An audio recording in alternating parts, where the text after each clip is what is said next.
Story number 1: Parking Voucher. I stayed late at work finishing a batch of insurance claims that had been sitting in my queue for 3 days. By the time I logged off, it was almost 9:30 in the evening, and the office floor was empty, except for the cleaning crew vacuuming down the hall. I took the elevator down to the underground parking garage beneath our building in downtown Portland. My keys already in my hand, because I always get them out before I leave the lobby. It is just something I do.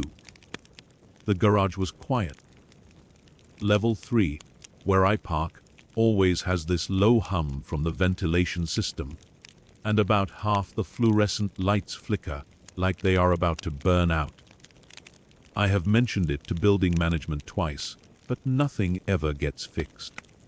The air smelled like damp concrete and car exhaust, which is normal, but tonight it felt heavier somehow.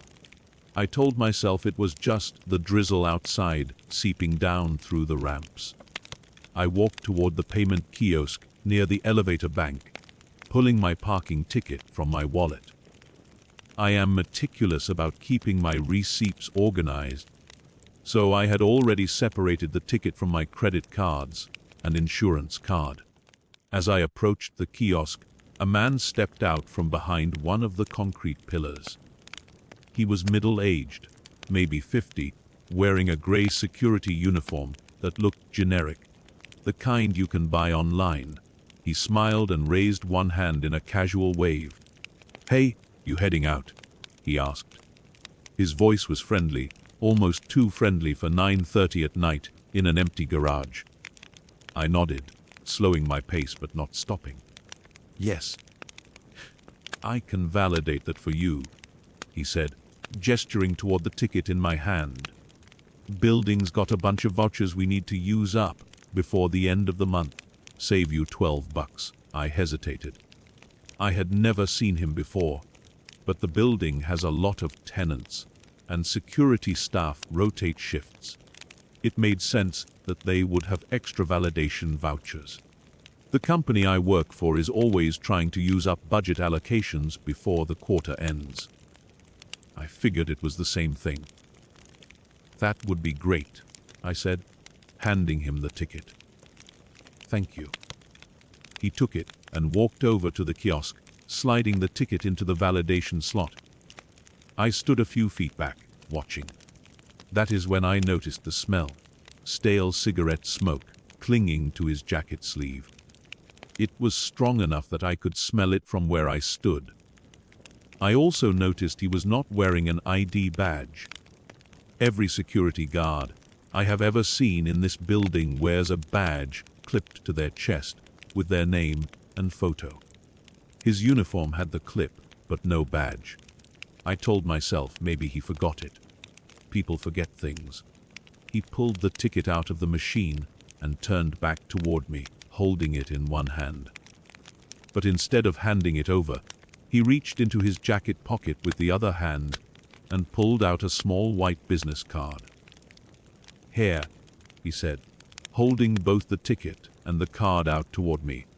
"Take this too, in case you ever need help with parking again. Or if you have any issues down here. I am around most nights."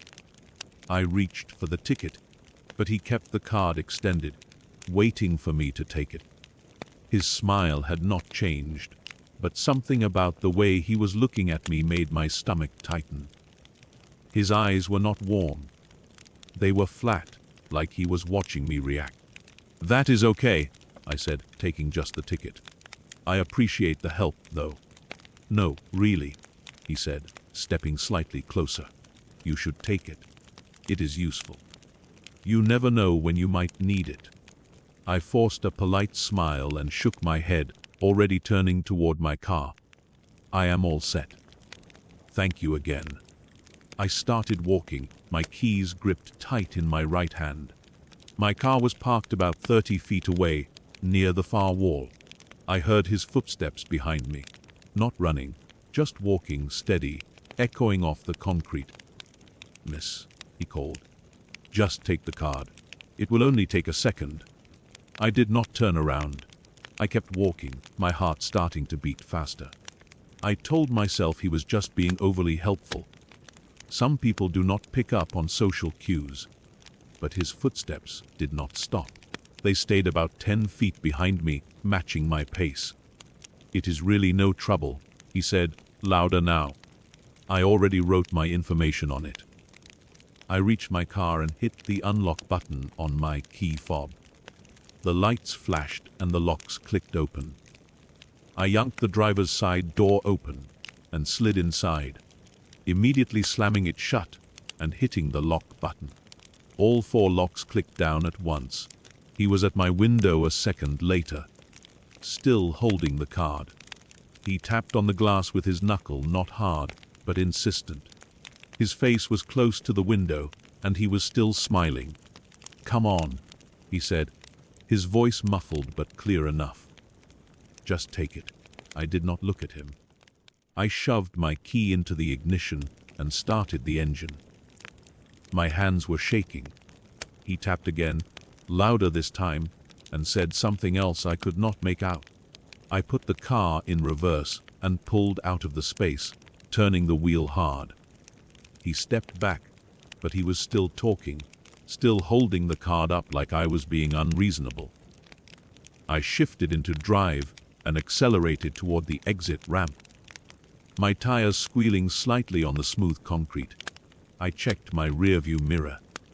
He was standing in the middle of the lane, watching my car. Not moving. Just watching. I took the ramp up to street level and pulled out onto the street, merging into the late evening traffic. The drizzle was heavier now, and my wipers dragged across the windshield in uneven strokes. My chest felt tight. I told myself I was overreacting. He was just awkward, pushy. Nothing actually happened. At the first red light, I let out a long breath and glanced down at the validated parking ticket sitting in my cup holder. Something white was tucked behind it. I pulled it out. It was his business card. He must have slipped it behind the ticket when he handed it to me. The front of the card was blank, except for a phone number printed in small black text. No name, no company, just the number. I flipped it over. My home address was written on the back in blue ink. My full address. Street number, apartment number, zip code. I sat there staring at it as the light turned green. A car honked behind me. I drove forward, my hands locked on the wheel, my mind trying to make sense of it. I have never given my address to anyone in that building. It is not on any directory. I do not have my mail delivered there. I checked my rearview mirror every few seconds the entire drive home. I did not see him. But I kept checking. I still have the card. I have not called the number. I do not know what I would say. I do not park in that garage anymore. Story number 2, Creek Access. I bought the property in March because I wanted distance from people. 3 acres of mixed hardwood and creek frontage, far enough from town that I could work without interruption. The house was small but solid, a 1970s ranch with good bones, and a deck that overlooked the water. I'd been shooting landscapes for stock sites, and the occasional wedding when I needed cash. This place felt like it would let me focus on the work I actually wanted to do. The fishing gear appeared on the 4th morning after I moved in. A rod and reel propped against the dock railing, a canvas chair unfolded near the edge. I stood on the deck with my coffee and stared at it for a while. The nearest neighbor was 2 miles up the fire road. I'd posted no trespassing signs at both access points when I closed on the property, but the realtor had mentioned kids sometimes used the creek for swimming before the land sold. I figured someone local didn't know it had changed hands. I carried the gear up to the shed and left it there, assuming they'd realize their mistake when they came back. He showed up the next morning, just after sunrise. I was in the kitchen when I heard boots on the gravel. An older man, maybe 65, wearing chest waders and a faded ball cap. He was already halfway down the slope to the dock by the time I got outside. I called out to him. He turned and raised a hand, friendly enough. Up close he had the weathered face of someone who spent most of his time outdoors. He smiled when I reached him. "Morning," he said. "Sorry if I startled you. Been fishing this spot near 20 years now. Heard the land sold, but figured I'd ask if you'd mind me keeping my routine." I told him I did mind. Explained that the property was posted, and I'd bought it specifically for privacy. He nodded slowly, looking past me toward the water. "Used to be open access before the last owner got particular about it," he said. "No harm meant. I'll clear out." He didn't have any gear with him. I asked about the rod I'd found. He said he must have left it by accident and would grab it later.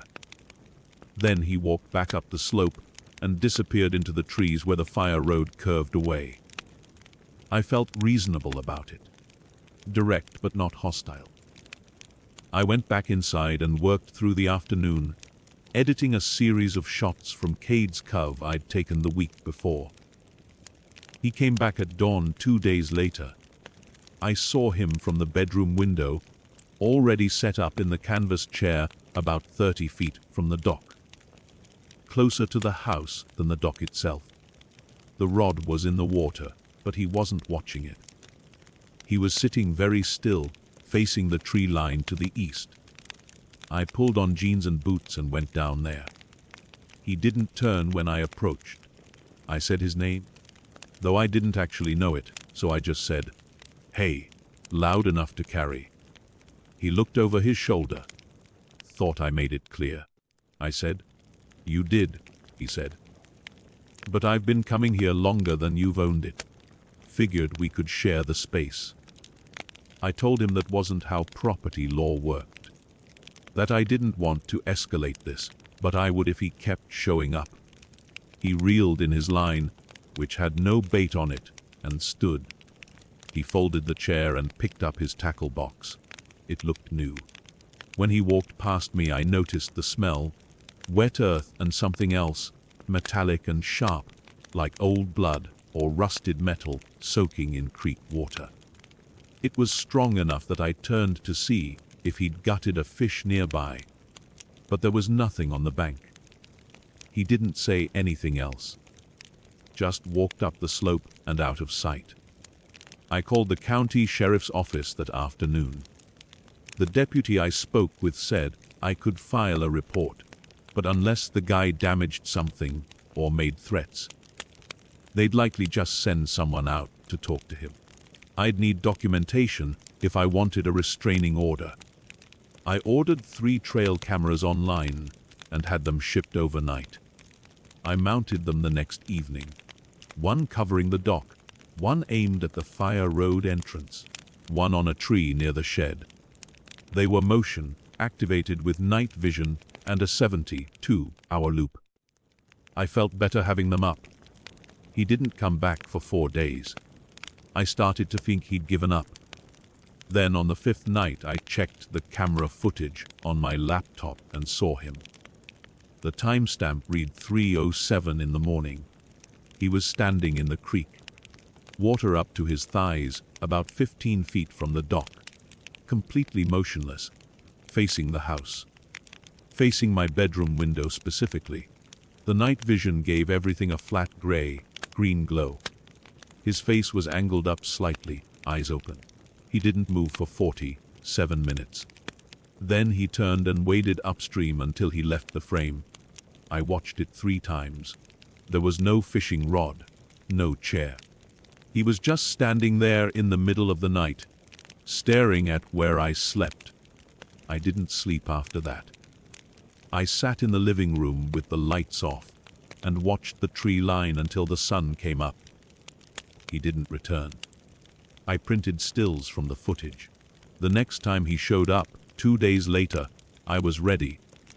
He was back in the chair near the dock, mid-morning this time. I walked down with the printed screenshots and dropped them in his lap. "I've got you on camera," I said. 3 in the morning, standing in the water staring at my house. "I'm filing a report today, and if you come back, I'll have you arrested." He looked at the images without expression. Then he set them on the ground beside the chair and stood. "Just watching the house settle," he said. His voice was calm. "Old places shift at night. Foundations move. I like to see how they handle it." He left the chair and the tackle box and walked away. I shouted after him that I'd have the sheriff remove his gear if he didn't come get it, but he didn't respond. I called the non-emergency line again. They said they'd send someone out in the next few days. I dragged his gear up to the shed and locked it inside. That night the cameras triggered at 3:04 in the morning. I got the alert on my phone and opened the app. All 3 feeds showed the same thing. Darkness. Not the gray-green of night vision picking up ambient light. Just black. Like something was covering the lenses. The motion sensor logged 43 minutes of activity before the feeds returned to normal. The smell was on the porch when I went out at sunrise. Metallic and wet. Thick enough to taste. His waders were folded neatly on the doormat. The boots were standing upright. I didn't touch them. I could see something dark inside, pooled at the bottom where the feet would go. It could have been water. It could have been mud. I went back inside and locked the door. I'm writing this now because I need to document it before I call again. The cameras are still running. He hasn't come back during the day. But every night at 3 in the morning, the feeds go black for exactly 43 minutes. I can smell it from inside now. I don't know what's in the boots. I haven't checked. Story number 3, caller unknown. I woke up Sunday morning to my phone buzzing on the nightstand. One new voicemail. The number showed a local area code I didn't recognize, so I played it on speaker while I fed the cats. "Hey, just wanted to check if you're settled in yet. Apartment 214, right? Hope everything's going well." The voice was male, pleasant enough, maybe mid-30s. I deleted it and poured my coffee. The previous tenant must have given out this number to someone by mistake. It happens. I'd only been in the apartment 3 weeks, and mail still came for someone named Patricia Ruiz every few days. I spent most of Sunday unpacking the last boxes in my bedroom. Around 2 in the afternoon, while I was at the grocery store comparing prices on cat litter, my phone buzzed again. Another voicemail from the same number. "Just me again. Hope you're enjoying the neighborhood. I've seen you around a few times. Seems like you're fitting in." That one made me pause in the middle of the aisle. "Seen me around." I played it back once more, listening to the tone. Still friendly, conversational. Maybe someone from the apartment complex trying to be welcoming in a weird way. The building had a community board in the lobby that was always plastered with potluck invitations and book club flyers. Could be one of those overly social neighbors. I deleted that one too and finished my shopping. Monday I worked a full shift at the clinic, routine stuff mostly. A dental cleaning for a terrier, vaccines for a litter of kittens, one emergency visit for a Labrador who'd eaten a sock. I got home around 6:30, changed out of my scrubs and microwaved leftover pasta. My phone sat on the kitchen counter, screen dark. The voicemail notification appeared at 7:15. I almost didn't play it. Something in my stomach had gone tight and cold, even though I couldn't say why. But I pressed play anyway, and the same voice came through my phone speaker. "You look nice this morning. blue scrubs, white sneakers. I like that you always tie your hair back for work. Very professional. Underneath his words, there was something else. A faint static hiss, rhythmic, like breathing through a bad connection. Or like he was calling from somewhere close enough that the line barely needed to travel. I blocked the number immediately. My hands were shaking enough that it took 2 tries to hit the right buttons. Then I called the police non-emergency line and waited 18 minutes on hold before explaining the situation to an officer who sounded tired and distracted. "Has he made any direct threats?" she asked. "No, but he described what I wore today. He's watching me." "I understand that's frightening. We can file a report, and you can provide us with the voicemails, but without explicit threats or evidence of stalking behavior, our options are limited. I'd recommend documenting everything and calling us immediately if he makes contact again." I saved all 3 voicemails to a folder and sent them to the email address she provided. Then I sat on my couch with both cats pressed against my legs and tried to convince myself that blocking the number would be enough. Tuesday evening, I was at my coworker Sarah's apartment, halfway through a bottle of wine and a true crime podcast, when my phone buzzed. Different number. Same area code. I knew before I played it. "Why are you hiding? You think staying somewhere else is going to help?" The static hiss was louder this time, almost overwhelming his voice. Sarah watched my face go pale and took the phone from my hand, playing the message back twice. "We're calling the police again," she said. "Right now." This time they sent an officer to Sarah's apartment. He was younger than I expected, with the kind of careful politeness that meant he was taking it seriously. He listened to all 4 voicemails, wrote down both numbers, and promised to follow up. "We'll trace the calls and see what we can find," he said.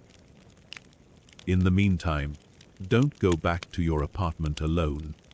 Do you have somewhere safe to stay?" I stayed at Sarah's place. Wednesday morning the officer called back. "We traced all 4 calls," he said. "They originated from the same location. A payphone outside a convenience store on Alameda, about 2 blocks from your building." "Okay," I said. "Can you check security footage?" That's the problem. The payphone's been disconnected for 8 months. The phone company has no record of active service on that line since January. Technically, it shouldn't be possible to make calls from it. I felt something cold spread through my chest. "But you traced the calls there?" "Yes. We're sending someone to check the physical phone, but I wanted to let you know what we found." "It doesn't make sense." I thanked him and hung up. Sarah had already left for work. I sat in her living room with my coffee going cold and tried to think through the logic. Someone had rewired the phone. That was possible, wasn't it? People did illegal things with phone lines all the time. It didn't mean anything supernatural. It just meant someone with technical knowledge and bad intentions. Thursday morning, I went back to my apartment to grab more clothes. Sarah offered to come with me, but I told her I'd be quick. 15 minutes, in and out. The cats were already settled at her place. The apartment felt wrong the moment I unlocked the door. Nothing was disturbed. Nothing was moved. But the air felt different, like someone had been standing in my living room, breathing. I packed a duffel bag as fast as I could, throwing in scrubs and underwear and my phone charger. On my way out, I stopped at the convenience store on Alameda, 2 blocks from my building, exactly like the officer said. The payphone was bolted to the outside wall, next to the ice machine. Faded and sun-damaged, the kind that's been there so long it's invisible. The metal cord hung loose, and the receiver dangled about 6 inches above the ground, swaying slightly. There was no wind that morning. The air was completely still. I stood there for a long time, watching the receiver move in slow, gentle arcs, back and forth,